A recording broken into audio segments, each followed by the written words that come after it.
Hey everybody, what's going on? I am Gregg Sussman, joined today by Mattek of SportsGrid, who's here to help us break down the Genesis Open at the Riviera. What's going on, Davis? Not a lot going on. This is the last event here of our West Coast swing. Always, kind of a nice little beginning to the PGA Tour season. I've had some good events so far, and always love the Riviera. Par 71, 7,300 yards. So lots of scoring. And my guys here, my guys who bombing off the tee, we're betting them this week, Greg. I've kind of been waiting for this moment all season here because the three guys we're going to talk about today are just three bombers and three guys that you have long been fans of. And now everybody's kind of on board with you, so it's not nearly as fun as it was like 2 or 3 years ago. But I'm still in with you in this foxhole. So let's get into it. Let's start with Bryson DeChambeau. Bryson is plus 1,800 this week to win it all at Riviera. 18-1 for Bryson seems like a good number to me. Look, I know that Bryson is annoying. I know that he makes these huge numbers. I know that no one really likes him. But I don't think there's any argument that he should be the 7th favorite here. Like, in a head-to-head market, I would anticipate wanting to bet Bryson against Rahm, wanting to bet Bryson against JT, wanting to bet him against Cantlay. I mean, he is shorter in odds here than Xander, and I love Xander too.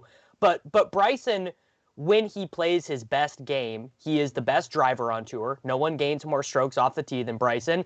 And, because he hits the ball so far off the tee, the big weakness of his game, strokes gained around the green, just doesn't really come into play. So at 18-1, with DJ and Rahm taking so much of the win equity out of the market, I think that so far of the early golf season, Bryson here at 18-1 is my favorite bet of the year.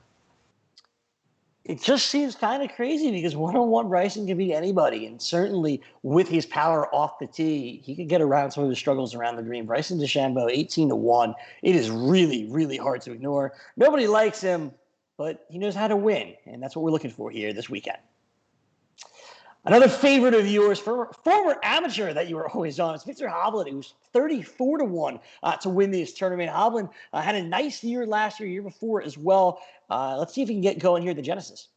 Yeah. Hovland, 2 wins on the PGA Tour last year, won the Mayakoba, won the Puerto Rico Open. So now kind of the next step in the evolution of his game is winning a big major event, to really put himself in the lights as one of the premier golfers on tour. He's riding an amazing streak of form right now, T6, T2, T31, T3, and a first in his last 5 events on his official world golf ranking page. He also fits the form of someone I would expect to excel at Riviera, is going to gain a lot of strokes driving, both with driving distance and driving accuracy, the things he is bad at, short game, working around the greens. Again, just not going to have a huge impact here at the Riviera. So much of it is going to come down to driving and long irons and how you score on the par 5s, which fits perfectly into Hovland's game. I kind of view him as a mini version of what Bryson does really well. Obviously, though, he doesn't hit it quite as far as our guy Bryson does.